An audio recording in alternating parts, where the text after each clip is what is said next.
I believe it. I'm a white Australian man.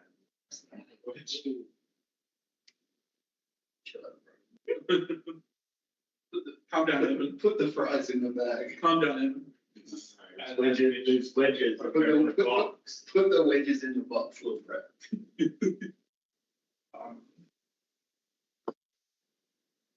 Yeah.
I'd like to open the meeting at 5:30 p.m. on the dot.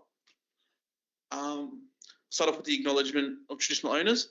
The Curtin Student Guild pays our respect to the Aboriginal and Torres Strait Islander members of our community by acknowledging the traditional owners of the land of which the Bentley campus is located, the Whadjuk people of the Noongar Nation, and on our Kalgoorlie campus, the Wangata people of the Northeastern Goldfields. We acknowledge and respect their continuing culture and the contributions they make to the life of this university, city, and region.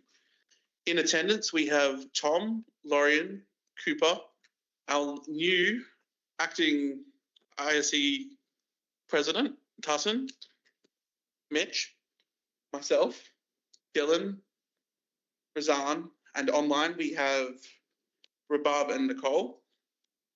We have apologies from Bridget and Morgan, and a very happy birthday to Morgan as well. Yeah. And others present, we have Juliet. Okay, I now move on to item 3. I believe there's no one absent. I now move on to item 3, which is disclosures of any potential or perceived conflicts of interest. Are there any? No, if not, I'll move on to item 4, which is the previous meeting minutes, and the motion reads that the representation board approve the minutes of the previous meeting held on the 14th of the 8th, 2025 as a true and accurate recording of the proceedings. Can I get someone to move that? Tom, and someone to second? Mitch, are there any comments from Tom or Mitch? Are there any further comments? If not, I'll move this to a vote. All those in favour? That's carried. I'm unsure of the online votes though. And I'll move on to now item 5, which is matters and rising minutes. There are none. 6, there are no items for discussion, which moves to public question time. Yes. I'll give the floor to Julie. 2, 1, 0, lift off. We have candidate lift off. 2, 1, 0. This speech is about optional numbers of nominators to be a candidate in Curtin Student Guild elections, in local government elections, in state elections, in federal elections, at Murdoch University. No nominators are at all required to be a candidate in elections, and that elections where the voters decide the whole voting electorate that votes, not just 2 nominators. That is, 0 nominators are required to be a candidate in those election domains. That is, 2 nominators minus 2 nominators equals zilch nominators are required to be a candidate in many election situations. In other words, none are required. The quantity none of nominators are required. In those other election domains, only not nice names, universities like UWA, for example, require 2 nominators. Or maybe by now UWA did once upon a time require 2 nominators. By the way, about UWA, although not yet announced, it has recently been decided, twice decided over time by a committee, appointed by a committee, appointed by a committee, appointed by a committee, appointed by a parliamentary committee, that UWA, by special appointment, has recently been awarded 2 promotions. The first promotion was the top level or the top secret or confidential promotion to the Nedlands TAFE. The second promotion was also top level or top secret or confidential. Plus this, about that second promotion, it was also widely believed to be impossible. Yes, I'll repeat that. The second promotion was believed to be impossible within the top level and top secret or confidential committee community, or a mission impossible, or like the impossible dream, or something like that. But the promotion was approved, and it was approved despite the unbelievers, despite those lacking faith, and despite the naysayers. And that second promotion is to this ECU Crawley. Some of those in the know have said they didn't deserve that promotion to ECU Crawley, but some others in the know community have said they did so deserve that promotion to ECU Crawley. Please also allow this reminder: the above mentioned sequence of appointed committees, that is, the committee appointed by a committee, appointed by a committee, appointed by a committee, appointed by a parliamentary committee, did to make the second promotion to ECU Crawley, like the first promotion to the Nedlands TAFE, top level and top secret or confidential. But not only that, also plus this, it was also decided to pretend they know nothing about it if questioned about it by anyone about it, including the questions why about it, and or where about it, and or what about it, and or how about it, except at a royal commission, of course. Now, that is the questions for the moment, and these: what will Curtin University do? And in particular, what will we do in this, thank God, wholly or totally elected guild committee?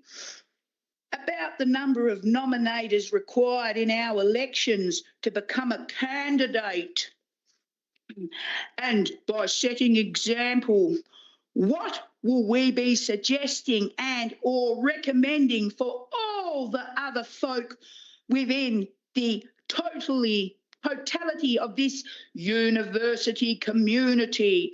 will Curtin University overall or as a totality recently promote itself from being one branch of Curtin World University to Curtin University? Will Curtin University overall or as a totality to continue? I repeat that. Will Curtin University or as a totality to continue decide to have in all its elections either zero nominators or to be able to make a free choice from the set to 10 nominators for the candidate liftoff? Will we be able to say the following: we have liftoff, we have candidate liftoff in such a new laws situation? A new laws situation for candidates and the number of nominators required for each and every individual, one of them to be a candidate in all Curtin University elections. And will Curtin University, recently promoted once, therefore earn a further promotion and be known not only as Curtin University, but also as ECU Bentley, thanks to the leadership demonstrated and thanks to the lion's courage and the tin man's heart and the straw man's brains demonstrated by this particular bunch of, thank God, wholly or totally elected Curtin Student Guild reps, by this particular bunch of, thank God, wholly or totally elected Curtin Student Guild reps, which, just as the sun rises in the east and which, just as it sets in the west, will soon face re-election. Thank you. As this, I believe, is related to the merger. Dylan, do you have anything you'd want to say about the merger? Yeah, so the Guild last week had its election. Regarding nominators required for the election, I think that's quite a normal practice. And it serves as a basic form of electoral integrity, which is to essentially that you're getting someone to verify your identity essentially when you are making a nomination for a position within the Guild. You're nominating to be an officer of the Guild, which is an officer in a state government legislated public entity. So I think that's an important, just an additional tiny thing, and it's not a large hurdle for people to be able to jump over. In order to win a position here on the Guild, you need a lot of people to vote. If you need one or two nominators, depending on the position, within either the Guild or broader university elections, having a nominator is not a large hurdle to jump through, and it does provide a little bit of additional security to the system and just ensuring that everyone knows and is aware of who they are. Regarding the merger idea, I think the Guild is completely against the idea of merging Curtin University with any other institution. I shudder at the thought of ECU Bentley, but I do look forward to having a beer at the tavern at UWA, or as we're going to call it now, the Prawley TAFE, I think might be where it goes to. But yeah, regarding the merger, completely against it. We don't believe it's in the best interests of students. We don't think it's going to be in the best interests of Curtin students. We don't believe it'll be in the best interests of students at UWA or Murdoch, depending on what combination they decide to go with, if they decide to go down it. And we've made those representations to the government as well. Thank you, Dylan. Are there any, is that all you have for questions? Yes. Is there anyone else that would like to comment on that? If not, I'm happy to move on to reports, I believe, which is item 8. So thank you for that. And I'll move on to item 8, which is 8.1, the President's report. Dylan, that is submitted. Would you like to speak to it? Yes, thank you, Chair. Firstly, I'm incredibly proud to have been re-elected as President for 2026, and I'm very sad that the public gallery isn't as full today, but maybe for next week's Guild Council. Students turned out in higher numbers at last week's Guild elections than we've seen in years, and has given the Guild a stronger mandate than ever before. They've sent a clear message, which is they want a Guild that fights for them, for cost of living relief, for fairer learning, and a safer, more supportive campus. The big issue the last few days has been accommodation. The situation with Curtin University's accommodation is nothing short of outrageous. Since 2023, some student rents have risen more than 300%. In 2026, students will pay a lot of money. Thousands and thousands of dollars, tens of thousands of dollars a year to live in a share house with no aircon, poor security and outdated facilities. The providers, Unilodge, is charging thousands of dollars more for refreshed rooms as well, which in some cases, particularly at Vickery houses, little more than a coat of paint. This is exploitation, plain and simple. We believe that Curtin can't stand by as students are treated as cash cows, and we're demanding that the university and its providers reverse the 2026 increases, freeze and reduce rents, and urgently fix the unsafe, unlivable conditions the students are being forced to endure. I was in WA Today, the newspaper, doing that as well. And there's some disappointing stuff said in there by the spokesperson for the university, essentially directing people towards the Guild's food pantry as a form of adequate relief for cost of living. That's fine, and it's a great program, but it's not going to fix the wound, which is a big increase in the price of rent here on campus as well. And I'll be raising that at tomorrow's academic board meeting. I've written to the Vice-Chancellor, but I've not received anything back. So we'll be announcing more things in the future and engaging with students on this campaign moving forward as well. With the food pantry that's been launched along with $5 student saver meals, it's already making a huge difference. Students are lining up every day for affordable meals, and the pantry is proving to be a lifeline for those struggling the most. These are the kinds of initiatives that do keep students afloat in the middle of a cost of living crisis as well, and I'm very thankful for being able to contribute that, and a big thanks as well to all of the Guild staff, the commercial portfolio. There's a little echo in here, or parrot. The commercial portfolio staff, in particular, head chef Casey, who did a great job at designing the $5 meals, which I think are tasty, full of flavour, hot off the grill a lot of the times as well, and a really nice, nutritious meal, and people are really enjoying them as well. Last academic board meeting, we spoke a little bit about the changes to psychology exams, and we're seeing these sort of policies that exist here at the university being misapplied in ways that hurt students. The psychology exam changes not too long ago now were a clear breach of Curtin's own rules, and we got over 1,000 students to sign our petition in just 2 days to reverse that. We forced that decision to be overturned, but firmly believe it shouldn't have happened in the first place.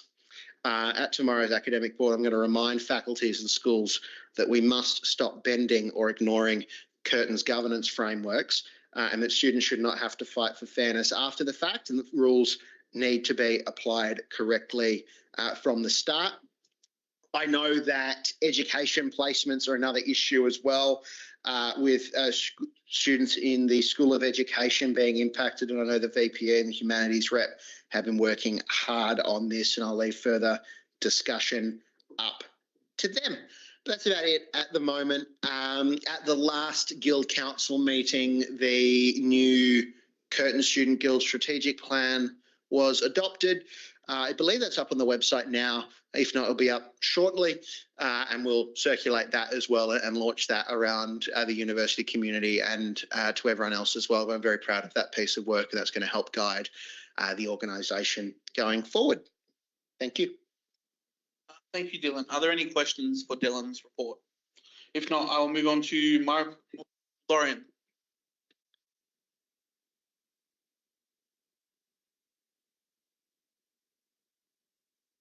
I just had a question regarding the spaces proposal. If you want to speak a little bit to that, I was just kind of curious about what that's about. Yeah, so we took this one to Guild Council a while ago. What we're looking at doing is essentially there's a few areas of the Guild that are sort of a lot of competing interests in the Guild with different sort of departments and different requirements from staff and students. One of the issues that we faced is we need space for our events team essentially to have a space where they can do stuff to prep for the events. And that has been the retreat, which is the sort of large space between the two courtyards in the Guild precinct. Ideally, that wouldn't be locked up as an event prep area. There was a proposal that that would be just a full storage area. I wasn't too keen on that because I think it's pretty prime real estate. So they've done up the back of that area. That's now better storage. That space is basically empty at the moment. It's being used by the events team again in the lead up to Summer Alarm and the sort of rest of the events this semester. But in terms of space, it's just about maximising space. So the plan is to build new equity spaces in where the existing club HQ is. The design work for that hasn't started yet, but I'd anticipate that'll start quite soon, waiting for a little bit of a lull with the designer to work through how those spaces will look. I think it could be quite a really good opportunity for current reps and also incoming reps to be involved in that and the relevant collectives in the design of that within the parameters that we have. And then for essentially the events team will move into where the current equity spaces are, along with having spaces for more student assist officers because we don't have offices for them and they can't really sit in shared spaces because of the sort of private conversations that happen as well.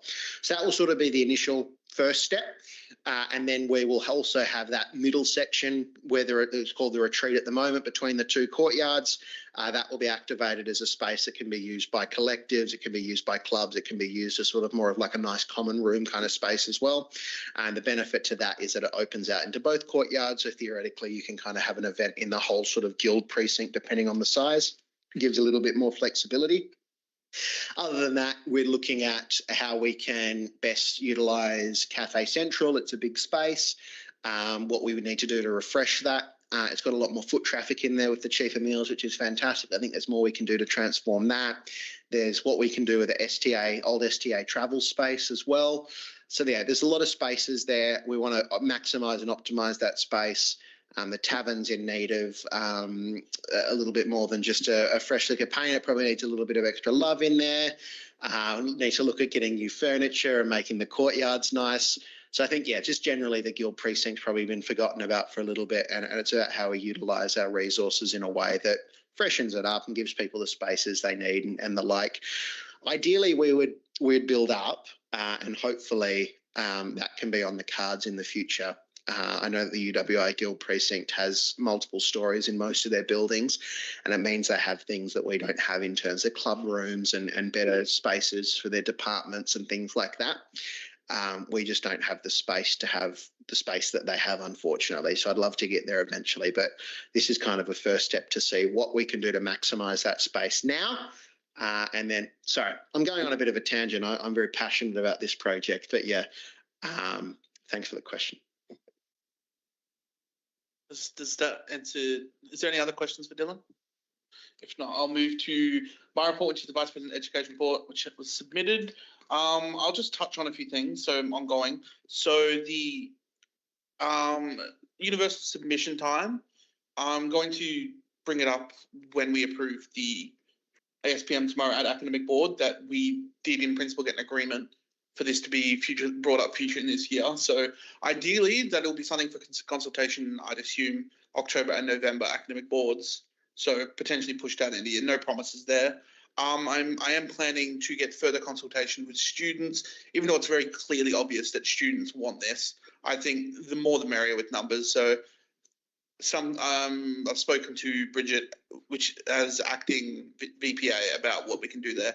Hopefully have something coming soon for that.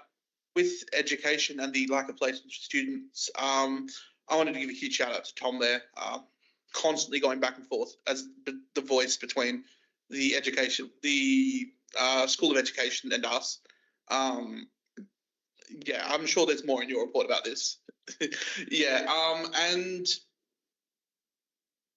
I had one of them which is not here. But that is the main things that I'm working on. I'm also speaking to Cooper about what his projects, and potentially I will be planning to speak to both Nicole and Rhubarb as soon as possible about how their project's going and how I can further assist them before the end of the year. Are there any questions for myself? If not, I'll move on to Razan, which is the Sustainability and Welfare Report. So the past month, I've been speaking to the Australian Human Rights Commission regarding their racism survey. They announced that would be released. And on Tuesday, the survey closed with over 60,000 responses countrywide. A huge thank you to those students that submitted to the survey. And I'd also like to encourage students that this isn't the end of the path.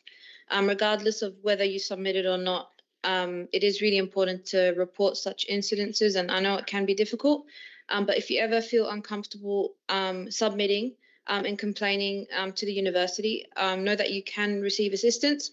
With Student Assist, the Guild can submit a complaint on your behalf, and they can do it anonymously.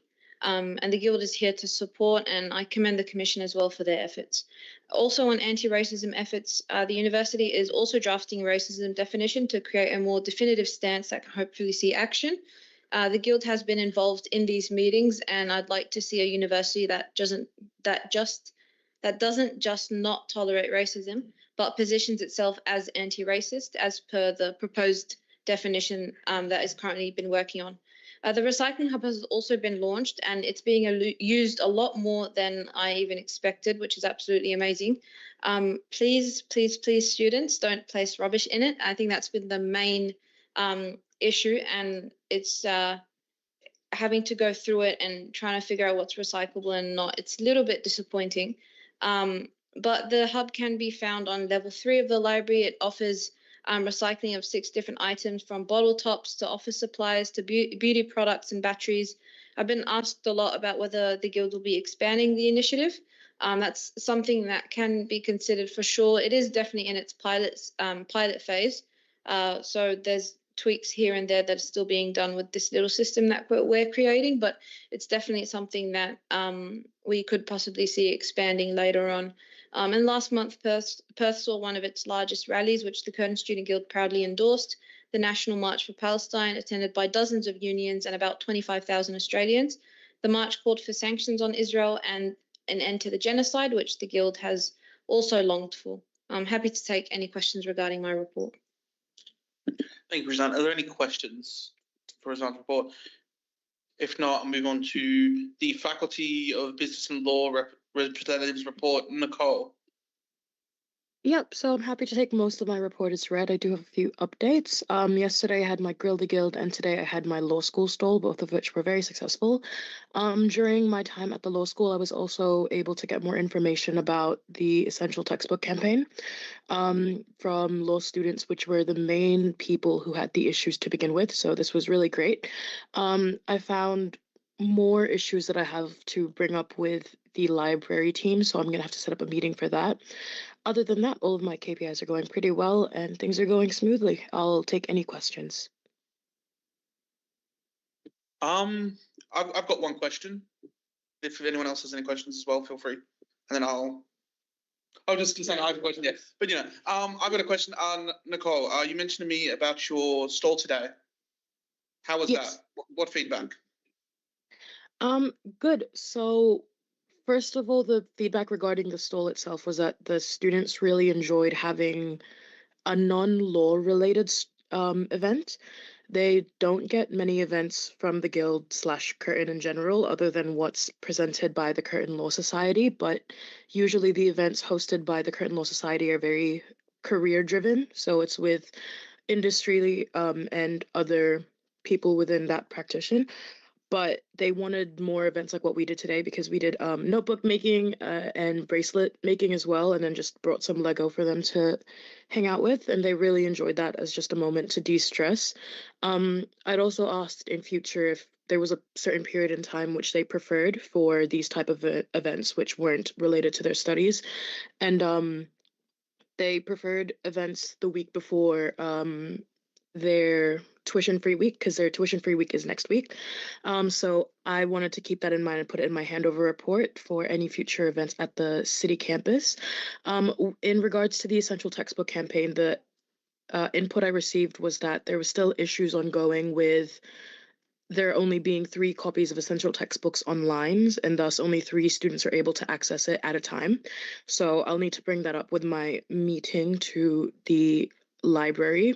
But the other thing was that overdue library books, they only send out an email, and it's $4 a day after it's been overdue. And one of the students didn't realize this until they had incurred $30 when they came to return it. So I was considering asking the library to maybe, rather than just email, also send a text message via phone number or send it through official communications on Oasis. But yeah, those were the main things that I got into. I was there in collaboration with student engagement, and I also saw that Lexi was on the hunt because they're currently in the process of trying to find students for an to try get their experiences at Curtin, but those who are in more unique situations. Like one of the students she was speaking with today is currently doing a double degree in psychology and law, so they're doing both semesters and trimesters at the same time. And she wanted to hear the concerns regarding both of those so that the student engagement team would be more well prepped in being able to help them. But yeah, that was what I learned from today in terms of things that I will be bringing forward to the library team. Awesome, thank you. Are there any further questions for Nicole? If not, I will move on to the Faculty of Science and Engineering representative, Cooper. Your report is submitted. Are there any comments? No comments. I'm happy.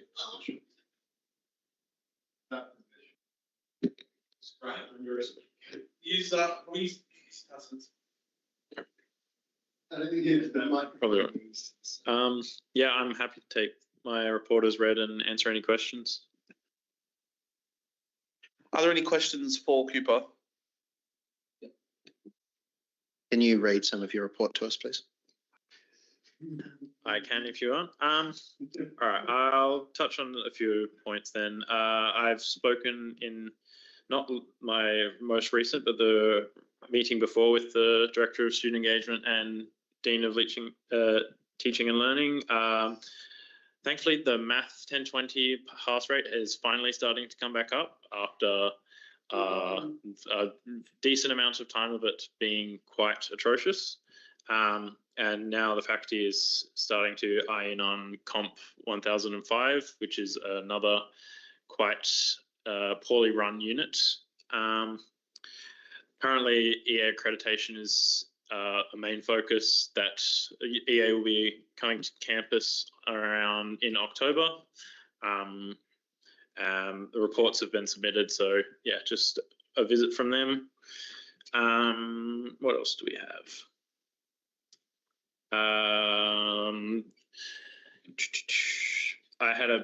I joined a staff and student consultation meeting. I've got a lot of points that I've discussed in there. Wasn't as much turnout as I would have hoped from students. There were only about 16 students from one of my head counts. It might have gone up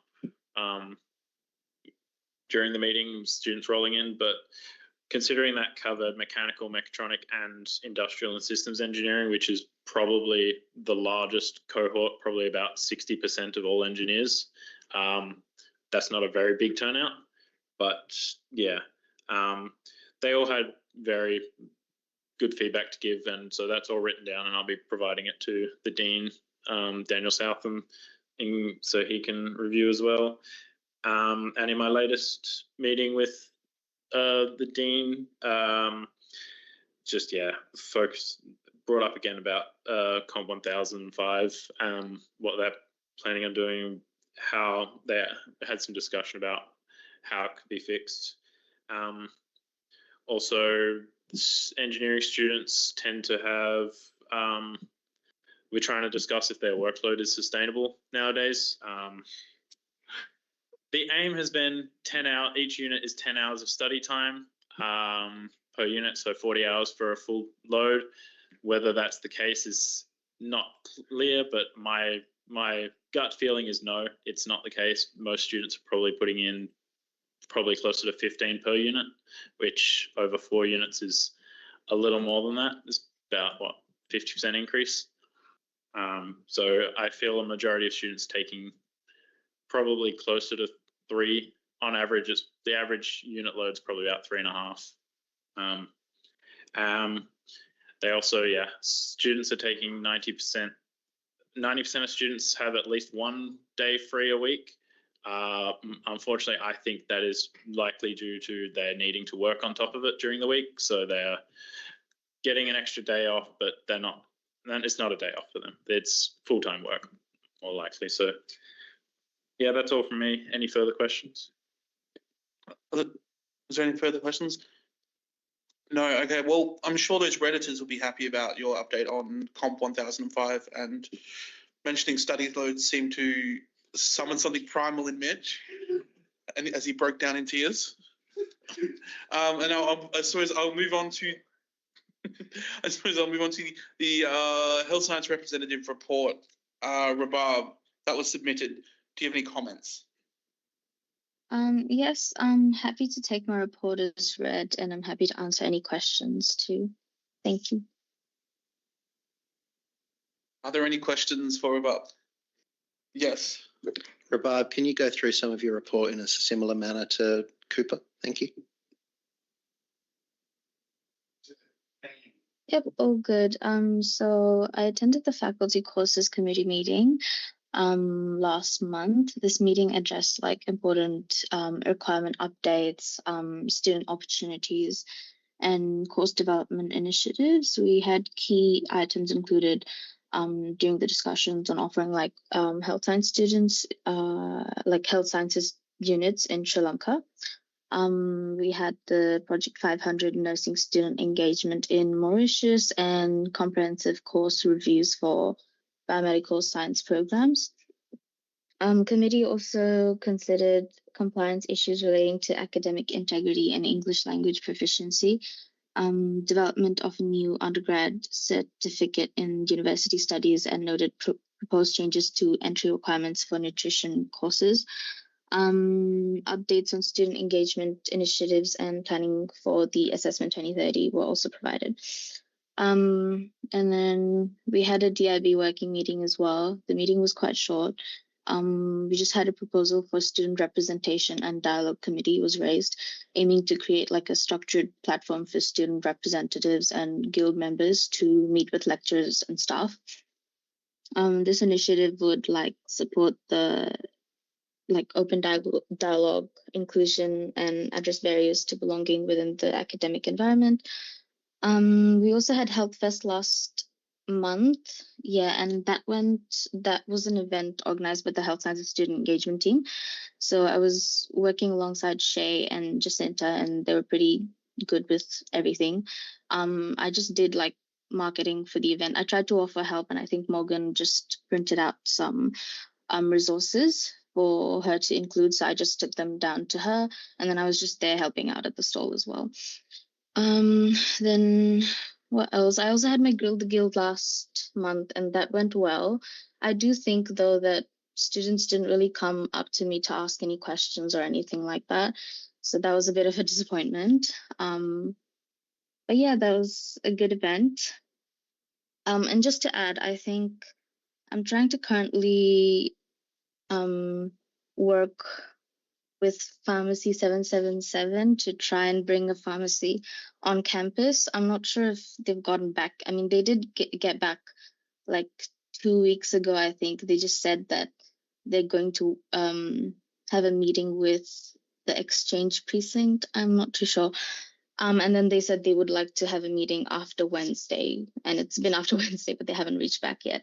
So we'll see how that goes. But yeah, that's all I've got to add. Thank you.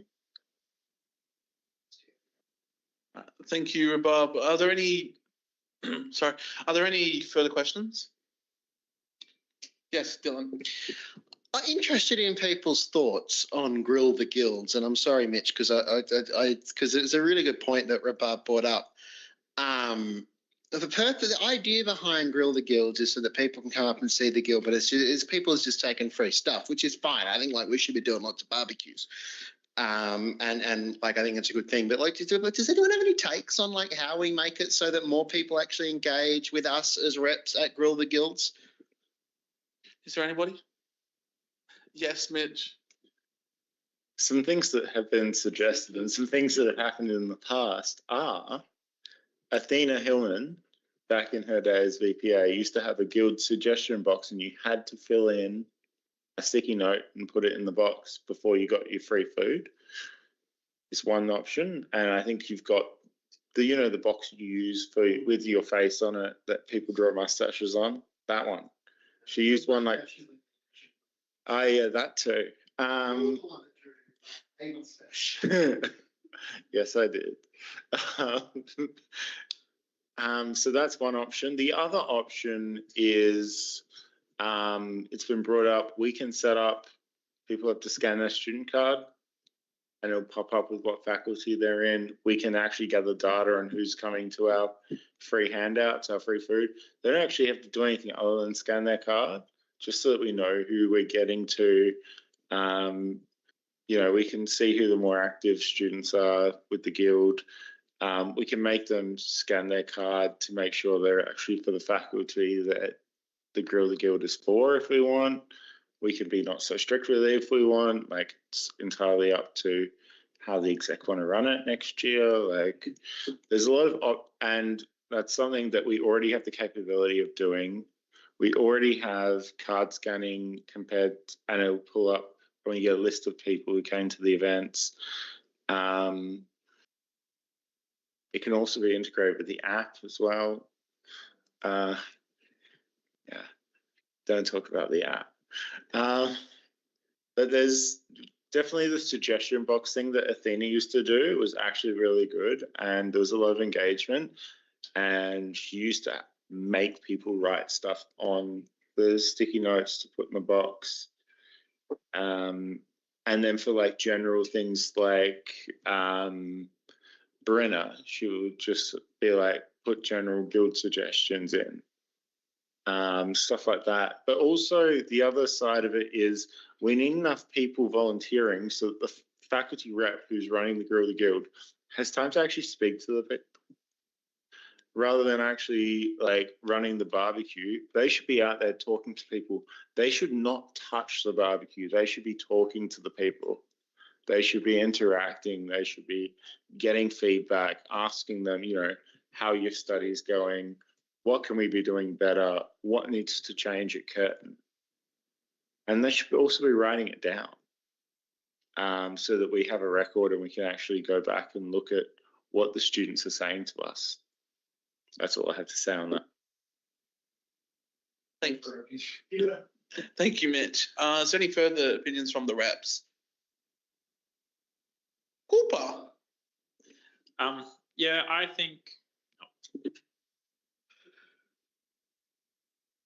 I do think, because I've run two now, so during my first one, yeah, there was a lack of interaction. I was running the grill, and that I noticed I didn't really have time to interact with students as much. Like, it's hand them the snag and maybe get a couple words in, but no actual good conversation. This last one, I was able to step back a little bit and was able to just stand there and just chat. And I wasn't able to speak to too many students, because often, like, I'm speaking to one student, 20 more pass by and get their snag, and then I'm able to start that again. So the only issue is just how quick you can pass those sausages on. And so having a suggestion box, I think, could work. But also, in those conversations I had with students, I got some really good feedback. yeah, I've written it down on my phone, and it was, some of it was quite immediate stuff that I was able to then take to meetings and find the right people to send emails to and get it sorted. So a few things came up and I was able to, within 2 days, get that sorted for students. So yeah, I'm of the opinion they are good. They do need some work, and I'd be happy to have a chat further about that. So any other commenters? Nicole.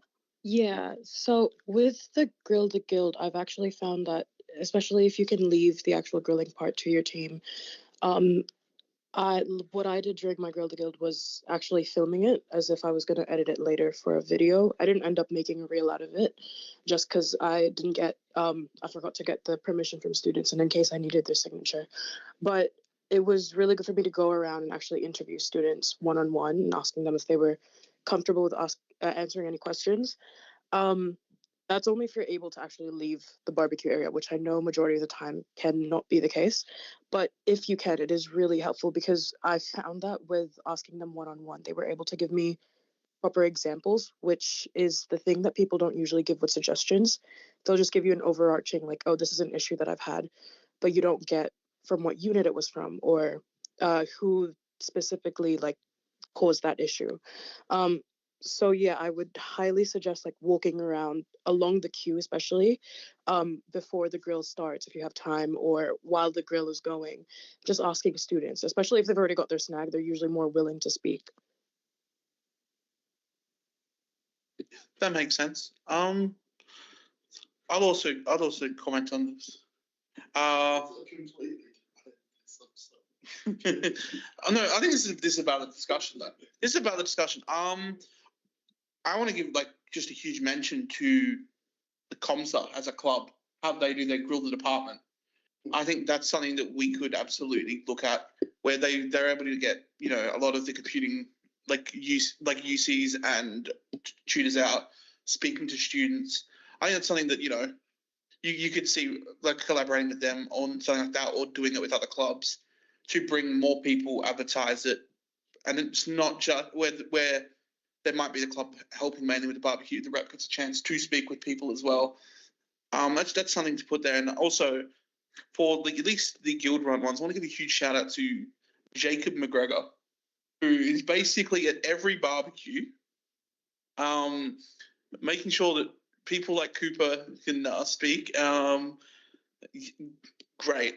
And thank you to him and the work that he does. No, more people should be like Jacob and put their hand up. Are there any other further questions to this point that Dylan has raised?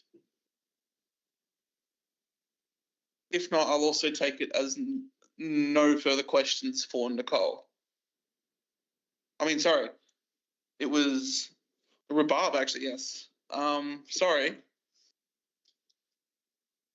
Mr. Derailer. Okay. I now move on to Tom as the humanities rep. Yeah. My report is maybe a week or two out of date because of the reschedule. But yeah, I'll make it quick. I've got to be off after this. The main thing has been the School of Education. There's been a lack of placements for students and a lack of communication to those students who haven't received their placements. Started off in secondary education. There was a unit, Education 1034, in which a couple hundred students did not receive their placement and were not being properly communicated to or being given support whatsoever. It does seem now that they've been communicated to, but a lot of them have been moved to a placement in March next year, which will, you know, build on their workload and such. But it's good to see that at least things are cleared up in some sense. And then as that wrapped up, it came to my attention that the same thing was happening in a primary education unit. So that's what I've been focused on, making sure that the professional experience team is communicating with students properly. As far as I'm aware, they're making a communication this week to students who are affected to clear things up, and we'll find out how that goes. And then, you know, regarding a long-term solution to this, because this is a statewide problem, Myself, the VP, and the president have been working together to see if we can organise some kind of joint statements by the guilds or by the universities to the education minister in WA to organise some system where they help out universities with organising placements with some kind of quota system, or at least because the way it works at the moment, the PET has to negotiate directly with every single school, which is really inefficient, no matter how well funded or trained they are. But yeah, that's School of Ed. I'll take any questions. Are there any questions for Tom? If not, I'll move on to the student assist report, which is submitted. Are there any comments on the student assist report? And I'll also say that, also mention that Tom has left at 6:19. See ya. Yes, Mitchell Craig.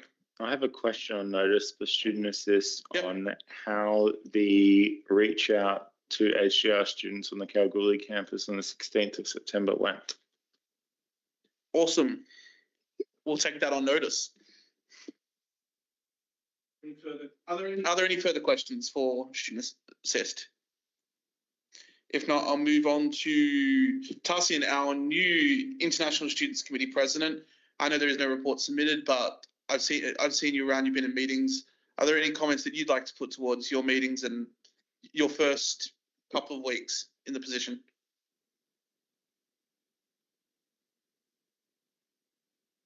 Thanks, man. Hi, everyone. My name is Tasin, and I am newly appointed International Student Committee President. I just stepped into that role last month. On my very first day, I had the opportunity to attend the International Student Migration Awareness Program, which was run by PMEC in partnership with the Guild. I shared a few words there about how the Guild can support international students, which was a great way to start the role and connect with students right away. Also, I attended the Learning and Student Experiences Committee meeting, where I got the opportunity to speak about surveys, if the surveys get overwhelming sometimes for the students or not, and how we can get more surveys feedback from students by giving them back replies about their progress of their feedback. I also had a short meeting with Bridget about the progress of the upcoming biggest event for international students, which is Pasar Malam. In that short meeting, we discussed about managing volunteers pre, during, and post-event, and if we need more volunteers from Cartoon Volunteers. Also, I met with Beata from Cartoon Connect to talk with Cafe Connect, to talk about Cafe Connect, which runs every Tuesday. We discussed how the Guild and I, in my role as IC President, can work together to give Cafe Connect more visibility on campus and provide extra support for the students who drop in every week. That's my update. That's my update from my brief time now, and I'm happy to take any question. Are there any questions for Tasin at all? Yes. Awesome. Welcome, Tassin. Thank you so much for that. I don't have any questions, but I just want to say from my perspective, and I know that from the rest of the Guild's execs perspective and from people around the university, you're a breath of fresh air and very welcome. So you've been doing a fantastic job since coming on board. So thank you so much for all the hard work that you've done, and congratulations on being elected to the role. I'm really looking forward to working with you next year. Thank you so much, Dylan. Thank you so much, everyone.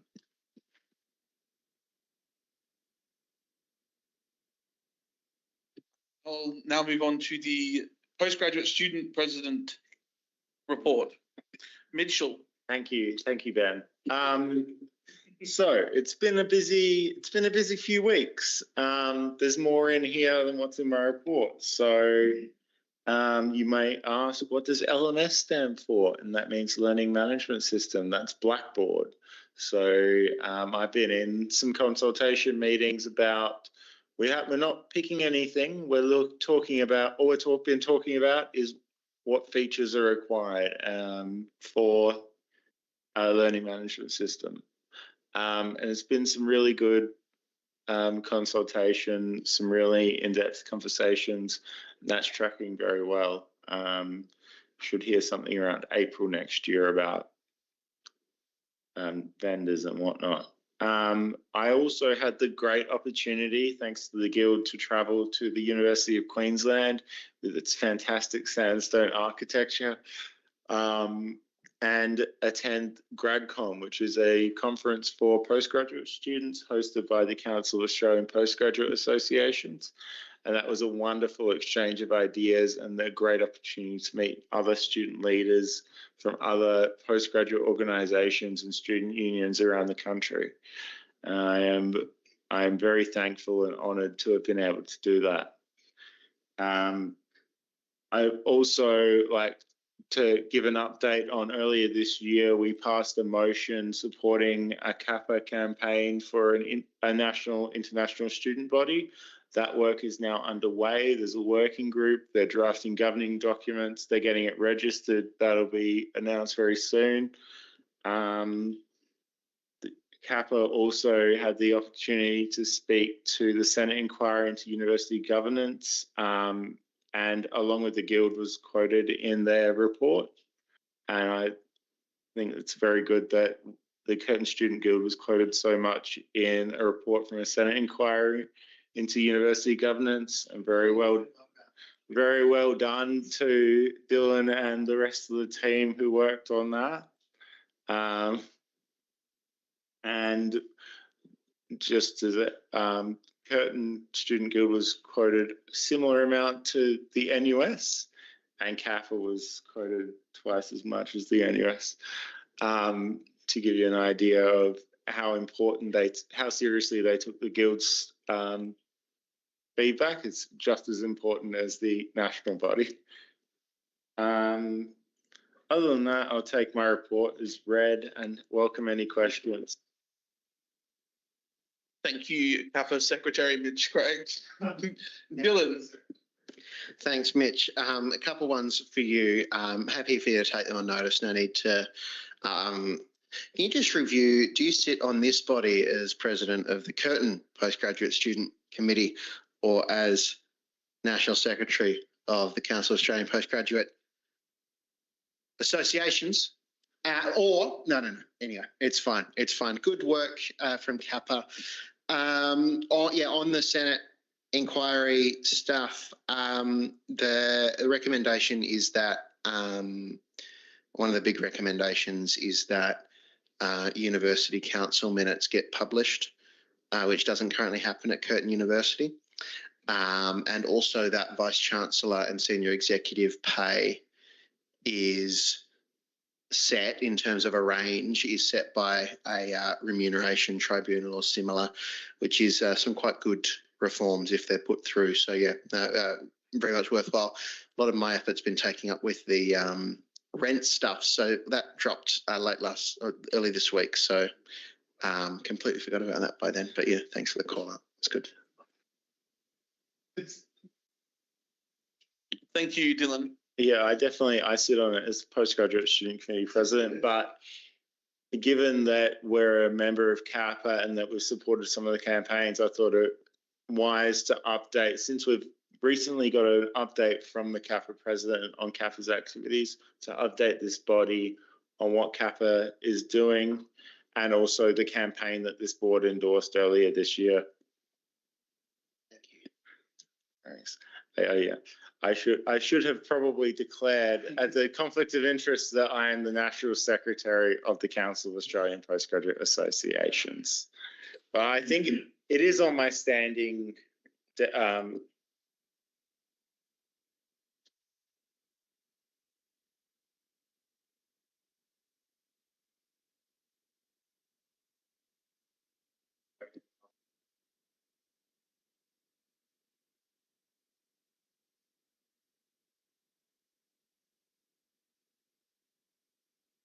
We are fine. We are for it.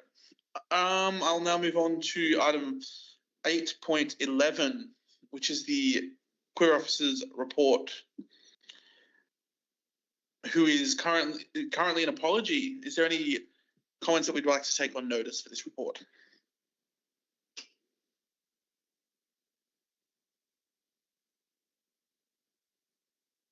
Yes, Mitch. Like to commend Morgan's work on getting the HIV self-test machines getting underway. And also looking forward to seeing Pride is next week, right? Looking forward to seeing that. Thank you, Mitch. And a very happy birthday once again to Morgan as well. No, I'm not going to make people sing. Is there, it looks like there are no more questions. I'll move to item 8.1. Number 12, which is the Women's Office Report. Bridget is also an apology. Curious. Are there any comments that anyone would like to have on this report? Yes, Mitch? It seems very short. Like, it's like a page of meetings with no notes and a few sentences on period product dispensers. So, I mean, I'd like to see more detail in reports. We'll take that on notice. Thank you, Mitch. Now move on to item 8.13, which is Lorian's report for accessibility. So I just noticed that I sent in my August report instead of the September one. So I apologize for that. Half of the stuff I did in September was missing anyway because it occurred in the last couple of weeks. But the key thing I want to talk about is the accessibility survey results, which were included. Yes, this survey was conducted last year by the previous accessibility officer. It was open from June to August for responses. We ended up getting 103 responses from students. The sort of key findings are nothing that was particularly unexpected, but it's still good to have data to.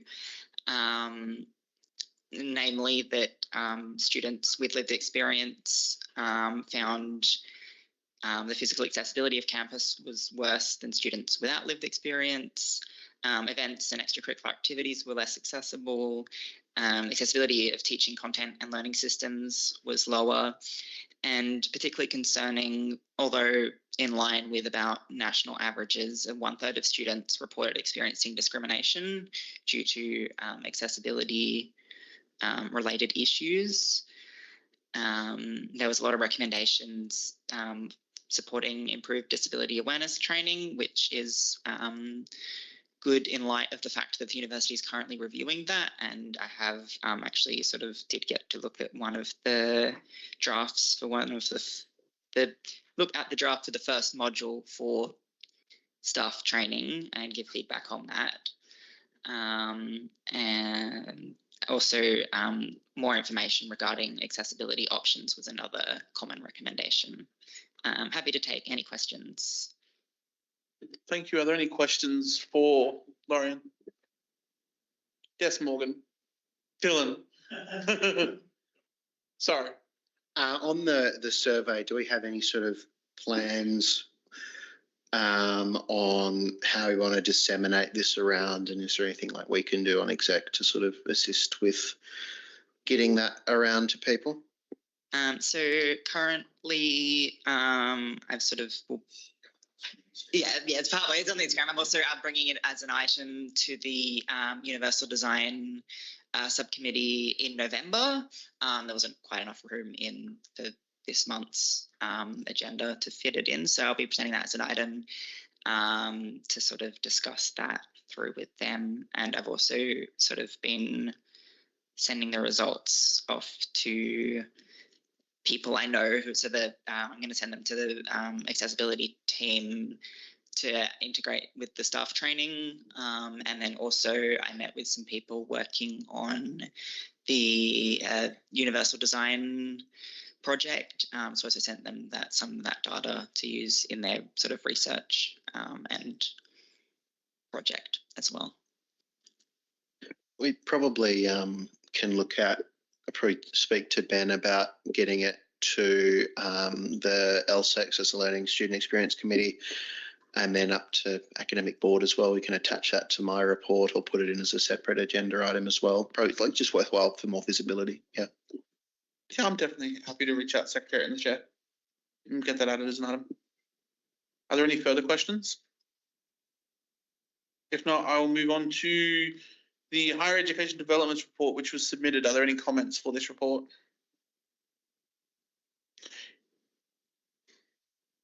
Stop.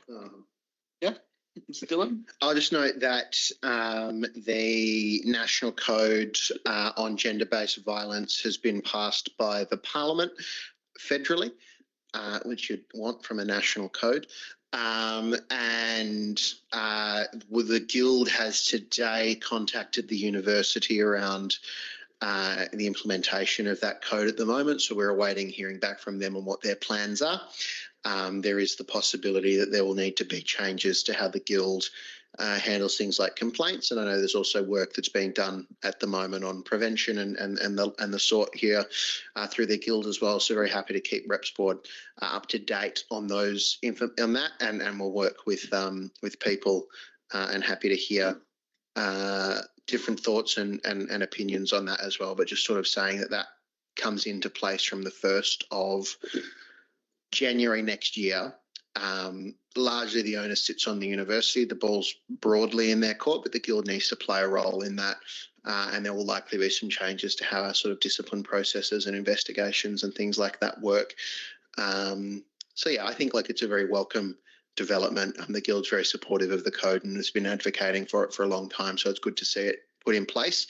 Our sort of shift now turns to how we're going to make sure and ensure that the university is implementing it in a way that's in the best interest for students and makes students safer on campus and also off campus as well, which is a very important part of that obligation. Thank you, Dylan. Are there any further comments for this report? If not, we'll move to the motion that the representation board notes all these reports. Is there anyone that would like to move that motion? Would someone like to second? Mitch, are there any comments? If not, the motion reads that the representation board notes the reports. That is moved by Razan and seconded by Mitch. All those in favour? That is carried. Moving to item 9, which is items for discussion and resolution 9.1, the NUS affiliation amount. And the motion reads that the representation board recommends to the Guild Council for 2025 an affiliation amount for the National Union of Students. Dylan, would you like to have a comment on this? I'll just note that I've submitted it, but yeah, obviously the standing conflict being that I am the state branch president for the NUS here in WA. And that means that I sit on the national executive of the NUS. Doesn't stop me from being critical for it. But the evaluation that I've completed here does recommend that we recommend a reduction in the amount of money that we give to the NUS this year. And that was based off of this year us approving an increase in a lot of the penalties put across here, particularly in areas that have chronically been left sort of neglected by the NUS. And an important part to kind of note in this evaluation, and we can go through line by line if people have a different take, and this is just sort of what the evaluation is at the moment, and then we will vote and discuss this if we believe it should be higher or lower, or if we disagree with a rating here. A lot of the issues with the NUS sit with the General Secretary of the NUS and sort of how the governance of the organisation functions. A big problem that has happened a lot this year is things that should happen are not happening, things like minutes being published, things like the policy platform that took a lot longer to go out than it should do. There's a lot of problems in that sort of governance structure. We can go into sort of broader, and some of these questions are more broader around whether the NUS has done things that the Guild agrees with and is in our interest and the like. But yeah, there are some of the things here which are just sort of direct fails, and the three of those being minutes from national executives and office bearer reports made available on the NUS website. All national executive reports and minutes sent to campus presidents. and all national executive agendas sent to campus presidents. Those kind of things aren't happening. That's a $3,000 sort of deduction in sort of the KPIs that we set at the start of this year. That said, obviously, I mean, happy for people to have the sort of general question around, well, what does the NUS do for us? It can be a tricky question to answer, so happy for you to answer it. But broadly, my philosophy is a national organisation exists at the moment. It is called upon by the media and government on a very regular basis to speak on behalf of students. And if Curtin is not at the table, we'll be left out of those conversations at the moment. So it's a flawed system. We stay involved because we believe in it as unionists. We believe in coming together and working together. It's a flawed system, but perhaps it's, the best we've got at the moment, and there isn't a viable alternative to it at the moment, is sort of my take. But very, very happy to have a broader conversation around the National Union of Students. I love this. It's my favourite topic. Mitch looks eager to have a broad discussion. Mitch. I have a more specific question. KPI 17, that on balance, the NUS has made substantial progress towards achievements of its stated policy goals. Can you give an example of some of that progress to one of its goals? Like, what has the NUS done to progress towards its goals this year? Well, I think you mentioned one earlier, which is engage with government, engage with the Senate inquiry. It's engaged in the process and put a number of recommendations forward. I think on balance, it has advocated for the interests of students this year. One of the cases being free speech on the issue of Palestine. It's spoken out against course cuts and the like on eastern states universities. I know that in Western Australia, it's coordinated a response from all of the guild presidents regarding the possibility of a merger. I wouldn't say that it's taken the leaps and bounds that I'd like, which is why I sort of think that's probably a smack bang in the middle. But it certainly wouldn't be a complete fail, I would say. I think on balance, it has made progress, albeit not to the oomph that we probably would have liked. Happy with that, Mitch? Yeah, okay. Much the same as the Council of Australian Postgraduate Students Associations, I would say. I think there's mixed results all around. Whoa. Settle down. Are there any further comments that anyone has towards this? Yes, Mitch? Why is it so good for us to give them all this money? Because, it's almost $30,000. Are we getting good value for our money on the whole? Last year, it was almost $40,000, so it's gone down. The total cap that we recommended and was approved by council this year was $40,000 is the sort of total that we'd be willing to go up to, and then the deductions are deducted from that. Theoretically, that means that this reps board and the council were willing to send $40,000 to the NUS if it did all the things that we wanted it to do. So it's a deduction off of that by about, just over 11 grand. One of the problems that the NUS will face is it will run out of money and it will get stuck into a death spiral. So we're in a tricky position as a member organisation that sees the flaws of the NUS as saying, do we cut the money? Do we increase the money? Do we increase the money knowing that they're not going to do any better than they would if we gave them less of our money? Or do we cut the money off entirely? Do we leave? And then all of a sudden the NUS sinks into a hole and there isn't a national body representing post-secondary students here in Australia. So yeah, look, I think we can. It's always going to be difficult to justify particular amounts. If you held true that $5 is the accurate amount, and maybe we should have 40,000, and the NUS believes, and they'll send us a bill for 70 or 80 grand that they believe they're entitled to. It's tricky to quantify. But I think on balance, it's worth us being at the table and being in the door. It's a relatively small amount of money in the grand scheme of things at the Guild, but there is a lot that we could do with that money. But I think, giving a national body a chance is always something worthwhile keeping, and I'd be reluctant to be overly harsh when I think there has been some good things the NUS has done this year. It hasn't been a complete dumpster fire, or at least as bad as it has been in years past. There is some green shoots there. So yeah, I mean, it's tricky. I mean, we can haggle over a couple of grand if we want to, but yeah. Are there any other further comments? If not, I'll also state as a member of last year's Guild Council, I was one of the people that was for $40,000 as the amount. I believe that the deductions are fair and reasonable, and the price that it is understandable.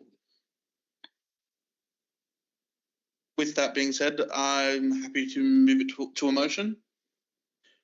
Would someone be willing to second it, as I am the mover? Cooper. Okay, lovely. The motion reads that the Representation Board recommends to the Guild Council for 2025 an affiliation amount for the National Union of Students, and that amount was, I believe on my phone, is $28,950. Yes, awesome. And that is moved by myself and seconded by Cooper Henriksen. All those in favour? All those against? Thank you, Nicole. That is passed or carried. I'll now move on to item 10, which is general business, of which there is none. I've already let Julie speak, I believe. Yes. All right, too easy. Yep, sure. Cheeky little general business. The government is currently reviewing the Disability Discrimination Act, which is relevant because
I believe we are back.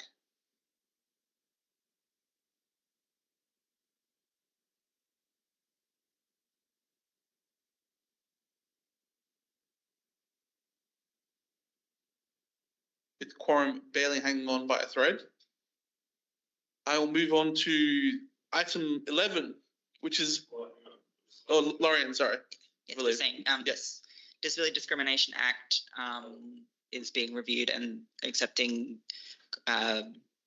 feedback on that. The university is looking to put forward a submission, and I'm also going to probably send that stuff off to the university and then also make a submission of my own. So if anybody enjoys reading policy documents and legislation, feel free to contribute.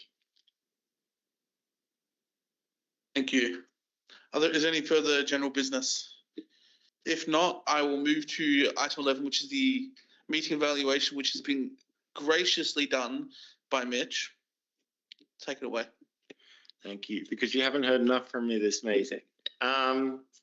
So in terms of alignment of the agenda and discussion with the Guild strategy map, etc., etc. There was really good discussion on the NUS and why we give them money and what they've been doing and what they haven't been doing.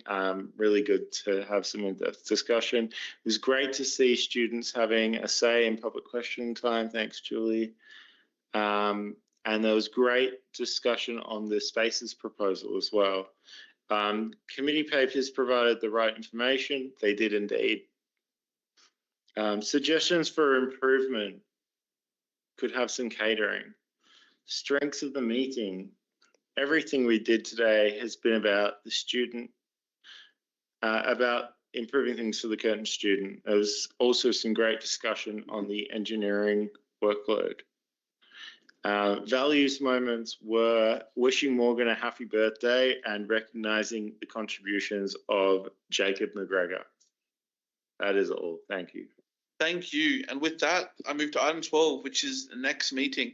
The next ordinary meeting of the Representation Board will be held on the 23rd of October in the University Council chambers, and I will close the meeting at 6:49 p.m. Thank you and good night.